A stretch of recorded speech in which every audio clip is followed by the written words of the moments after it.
जालना येथे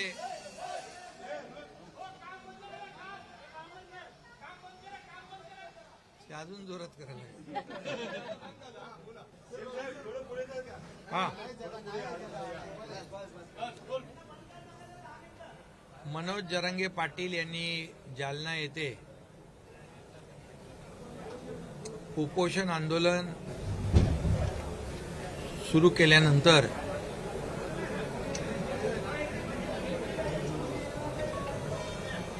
त्यांच्या उपोषणाची आंदोलनाची दखल घेऊन किंबहुना त्यांची जी मागणी होती की जे महसुली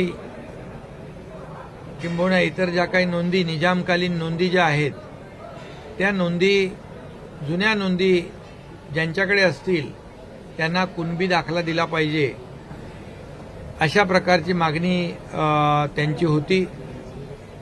त्याप्रमाणे आज कॅबिनेटच्या बैठकीमध्ये एक आम्ही निर्णय घेतला की ज्यांच्याकडे महसुली शैक्षणिक किंवा इतर ज्या नोंदी निजामकालीन नोंदी ज्या असतील त्यांना कुणबी दाखले दिले जातील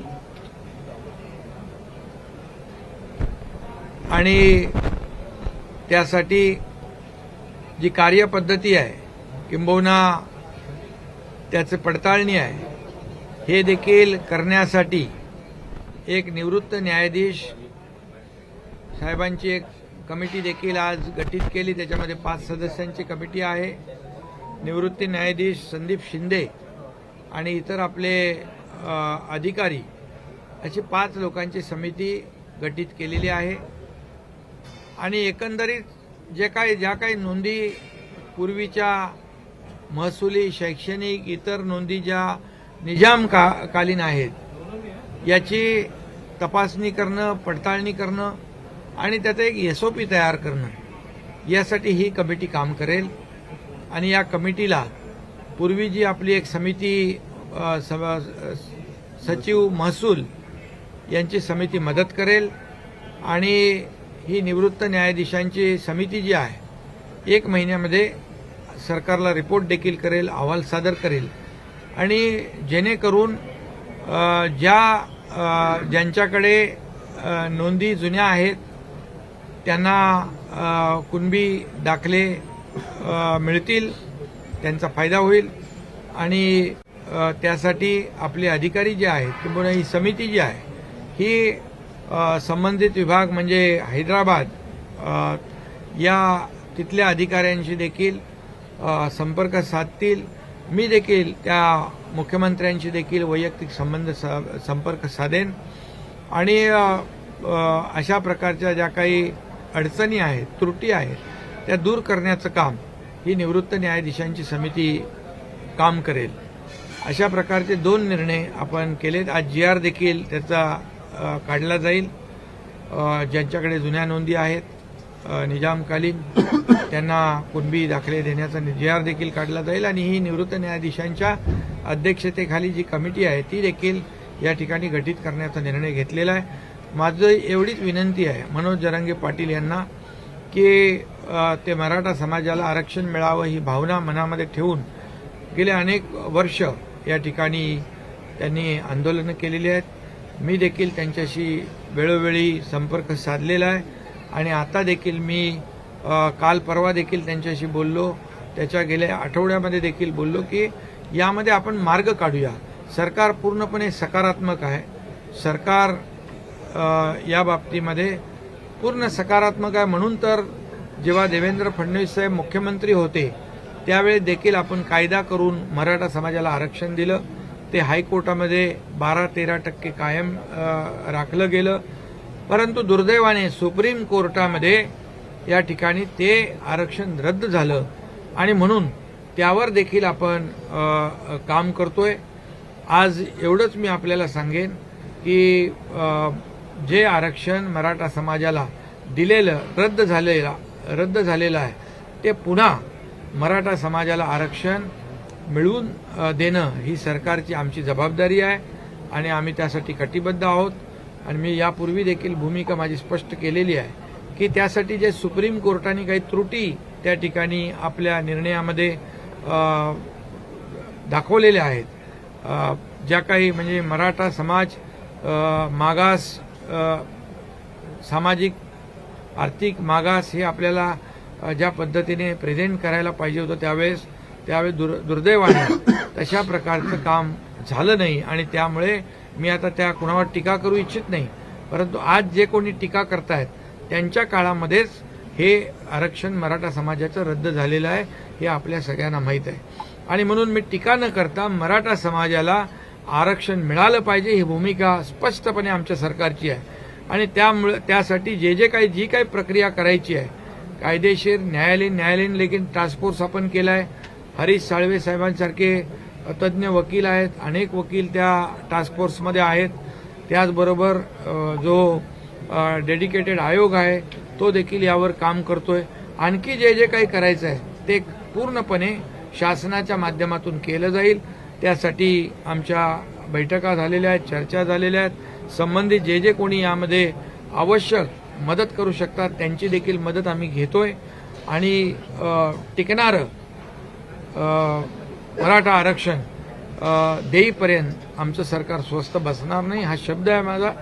आणि या संपूर्ण जी काही दुर्घटना झाली, जालन्याची लाठीचार्ज झाला, त्या संदर्भात देखील त्याच दिवशी आम्ही संबंधित SP पोलीस अधीक्षक यांना जिल्ह्याच्या बाहेर त्यांची बदली केली, सक्तीच्या रजेवर पाठवलं.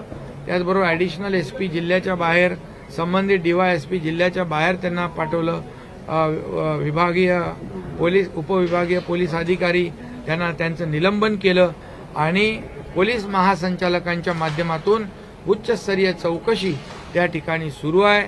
घटनेची झालेली घटना अतिशय दुर्दैवी आहे आणि त्यासाठी आपले लॉ अँड ऑर्डरचे ॲडिशनल DG सक्सेना स्वतः त्या भागामध्ये उपस्थित राहून माहिती घेत आहेत. झालेली घटना अतिशय दुर्दैवी आहे. खरं म्हणजे त्याबद्दल मी खंत व्यक्त केली आहे आणि उपमुख्यमंत्री महोदयांनी देखील त्या घटनेच्या बाबतीत जाहीरपणे क्षमा मागितलेली आहे. त्यामुळे मराठा समाजाच्या भावना, त्यांचा सन्मान, त्यांचा आदर राखणं हे आमचं काम आहे. कारण यामध्ये मी एवढंच सांगेन की मराठा समाजाच्या लाखांचे मोर्चे निघाले परंतु कुठेही कधी गालबोट लागलं नाही. आता या मराठा समाजाच्या आंदोलनाच्या आडून कोणी राजकारण करू नये. मराठा समाज आपला एक मोठा समाज आहे आणि त्याला आरक्षण देण्यासाठी सर्व जे काही विरोधी पक्ष आहेत, सत्ताधारी मंडळी आहेत, या सगळ्यांनी एकत्र येऊन या मराठा समाजाचं आरक्षण जे रद्द झालेलं आहे ते देण्यासाठी सहकार्य नक्की करावं एवढीच माझी विनंती आणि आव्हान आहे. जरांगे पाटील यांनी काल पत्रकार परिषद घेतली, त्यात त्यांनी असं म्हटलेलं की कुणबी मराठा हे जे काही प्रमाणपत्र पुरावे हवे असतील तर ते पुरावे माझ्याकडे आहेत, मी सरकारला द्यायला तयार आहे. सरकारने 1 महिनाभर जास्त वेळ काढू नये, लवकरात लवकर त्यावरती निर्णय घ्यावा. पुरावे पाहिजे आम्ही देतो.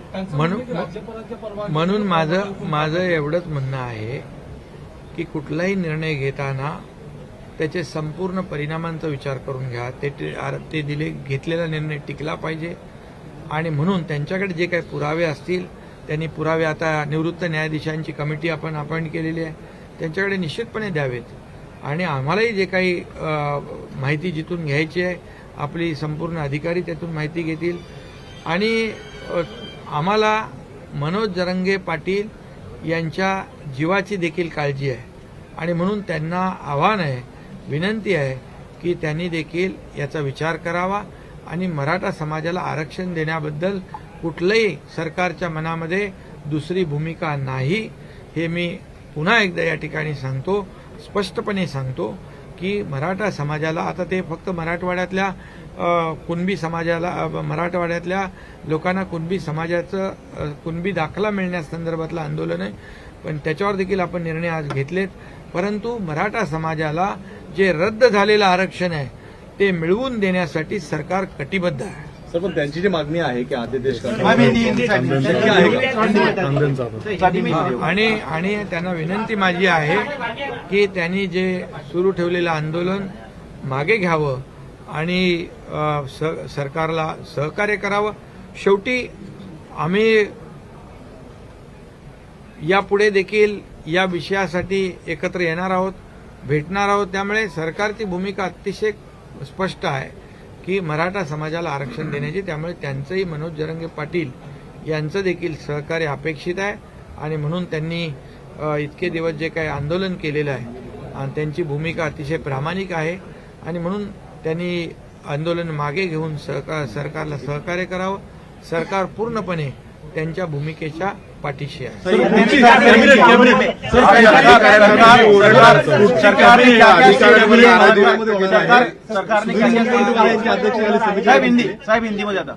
आज की कैबिनेट बैठक में जालना में जो मनोज जरंगे पाटिल मराठा समाज के कार्यकर्ता उन्होंने आंदोलन शुरू किया है, वो अनशन पे बैठे हैं और उसकी चिंता सरकार को है. इसीलिए उन्होंने आंदोलन पीछे लेकर हॉस्पिटलाइज होना, उपचार लेना, इसके लिए हमारे मंत्री जी वहां गए थे, उन्होंने भी कोशिश की. और आज जो उनकी जो मांग थी कि जिनके पास कुनबी प्रमाण पत्र जो जिसमें महसूली शैक्षणिक जिसपे नोंद है और वो निजामकालीन पुरानी नोंद हो, उसको ये कुनबी प्रमाण पत्र मिलना चाहिए, ऐसी उनकी डिमांड थी. और निश्चित रूप से आज कैबिनेट की बैठक में सरकार ने निर्णय लिया है कि जिनके पास पुराने दस्तावेज है जो निजामकालीन हो, तो ऐसे लोगों को कुनबी प्रमाण पत्र देना चाहिए. ये निर्णय लिया. इसके बावजूद एक रिटायर्ड जस्टिस संदीप शिंदे जी, इनकी अध्यक्षता में एक उच्च स्तरीय समिति गठित की गई है और वो भी इस पर काम करेगी, उसकी पड़ताल की जांच करेगी और जो भी त्रुटियां हैं वो देखेगी और 1 महीने में अपना रिपोर्ट सरकार को पेश करेगी. हमारे अधिकारी भी ये जो पहले जो कागजात है निजाम के समय के, उस पे काम करेंगे. मैं भी खुद वहाँ के मुख्यमंत्री जी से बात करूंगा ताकि वहाँ के जो लोग हैं जिनके पास पुराने प्रमाण पत्र है, पुराने कुछ दस्तावेज है, उसके मुताबिक उनको कुनबी प्रमाण पत्र देना आसान हो जाएगा.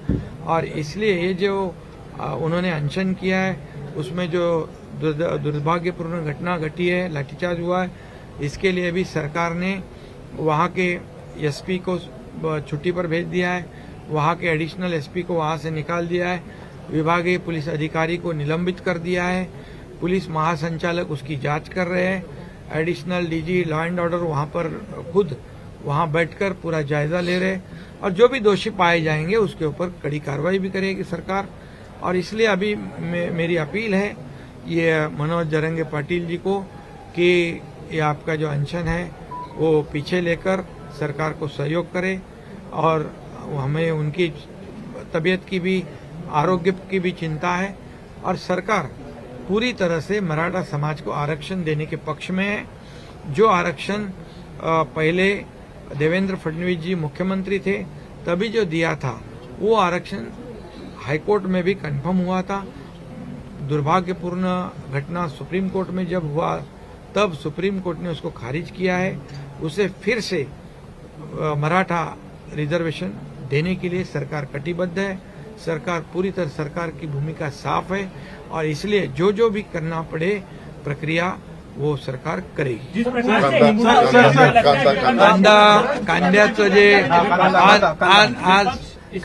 आज कॅबिनेट मध्ये आज हाही निर्णय घेतला की कांद्याचं जे अनुदान आहे जवळपास 4,65,000 शेतकऱ्यांना देण्याचं, 350 रुपयाप्रमाणे जवळपास 400 कोटी रुपये त्यांना देण्याचा निर्णय आज सरकारने घेतला आणि एका क्लिकवर सर्व शेतकऱ्यांच्या खात्यामध्ये ते पैसे जमा करण्याचा निर्णय घेतला.